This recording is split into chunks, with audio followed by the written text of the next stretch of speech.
বিশ্বজুড়ে রন্ধন শিল্পের প্রসারের সাথে চাহিদা বাড়ছে দক্ষ শেফদের। প্রতিযোগিতামূলক এই পেশায় পিছিয়ে নেই বাংলাদেশি শেফরাও।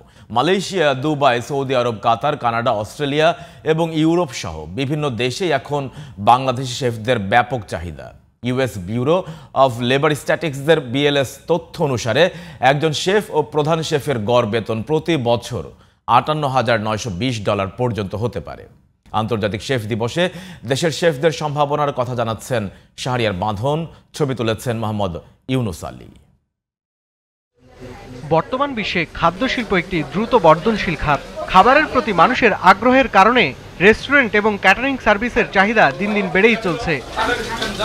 বাংলাদেশ রেস্তোরাঁ মালিক সমিতির হিসাব বলছে, এদেশের বিভিন্ন রেস্টুরেন্ট এবং হোটেল শেফ পেশায় সার্টিফিকেটধারী একজন দক্ষ কর্মী শুরুতেই বেতন পায় সর্বোচ্চ $40,000 টাকা। অন্যদিকে আন্তর্জাতিক তথ্যানুসারে একজন শেফ এবং প্রধান শেফের গড় বেতন প্রতি বছর $58,920 পর্যন্ত হতে পারে। একই ব্যক্তি দেশের বাইরে গেলে ক্যারিয়ারের শুরুতেই সর্বনিম্ন বেতন পায় $2 থেকে $2.5 লক্ষ টাকা। বিশ্বব্যাপী শেফদের চাহিদা বৃদ্ধি পাওয়ায় এখনও রয়েছে দক্ষ কারিগরের রন্ধন শিল্পীর অভাব। তাই সেই কোর্স করতে এসে এই পেশার উজ্জ্বল ভবিষ্যতের কথা বলছিলেন শিক্ষার্থীরা। আমার মা যখন রান্না করতো আমি তার পাশে বসে থাকতাম, তখন থেকে আমার রান্নার প্রতি একটা আগ্রহ তৈরি হয়। শেফ কোর্সটা হচ্ছে গিয়ে ইন্টারন্যাশনালভাবে এটার খুব গুরুত্ব সারা পৃথিবীতে আছে এবং খুব সম্মানজনক। স্বপ্ন আছে বাংলাদেশের যে ফুডটা এটাকে ইন্টারন্যাশনালভাবে এটাকে উপরের দিকে তুলে ধরা, মানে বাংলাদেশের ফুডটাকে আরও ভালোভাবে যাতে ওয়ার্ল্ড ওয়াইড পরিচয় পাওয়া যায়। শুধু হোটেল বা রেস্টুরেন্ট নয়, cruise ship, airlines, kitchen, catering service এবং ব্যক্তিগত শেফ হিসেবেও কাজ করার সুযোগ পাওয়া যায়। নিজের ব্যবসা বা উদ্যোক্তা হবার বড় সুযোগ রয়েছে এই প্রফেশনে। অ্যাকচুয়ালি এই প্রফেশনে এমন একটা প্রফেশন, এখানে অনেকে নারীদেরকে প্রেফার করে না আসার জন্য, বাট আমি অ্যাজ আ শেফ হিসাবে বলবো যে প্রত্যেকটা নারীকে জানি এখানে প্রেফার করা হয় শেফ ট্রেনিং করার জন্য।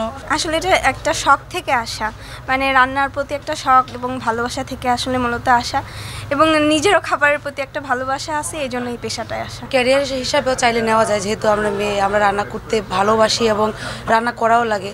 তো এখান থেকে জানা থাকলে আমরা চাইলে ক্যারিয়ারও উদ্যোক্তাও হতে পারি। গত 20 বছরে প্রায় 20,000 শেফ তৈরি করে শেফ শিল্পকে জাগ্রত করছেন জাহিদা বেগম। পর্যটন corporation national hotel and tourism training ইনস্টিটিউটের এই বিভাগীয় প্রধান এখনও অদম্য পরিশ্রম করছেন প্রশিক্ষণের পর ছেলে মেয়েদের দেশে বিদেশে ক্যারিয়ার গড়ে দেওয়ার স্বপ্ন নিয়ে। এটা হচ্ছে একটা স্কিল বেসড ট্রেনিং। মনে করেন যে আপনি ভালো একটা সিঙ্গারা বানাতে পারেন, আমি পারি না, আপনি কিন্তু এটা না যে আপনি কারো মুখাপেক্ষি হয়ে থাকতে পারবেন, একজন এন্টারপ্রেনার হতে পারেন, আপনি নিজে একটা রেস্টুরেন্ট দিতে পারেন, বিজনেস দিতে পারেন। এই প্রফেশনটা হচ্ছে যেই প্রফেশন যেখানে কোনো দিনই আপনাকে বেকার থাকার সম্ভাবনা নেই, এবং নট অনলি যে দেশের বাইরেও কিন্তু এটার খুবই খুবই গুরুত্ব। গার্মেন্টস শিল্প থেকেও বেশি রেমিটেন্স আনা সম্ভব এই পেশা থেকে, বলছিলেন এই প্রশিক্ষক।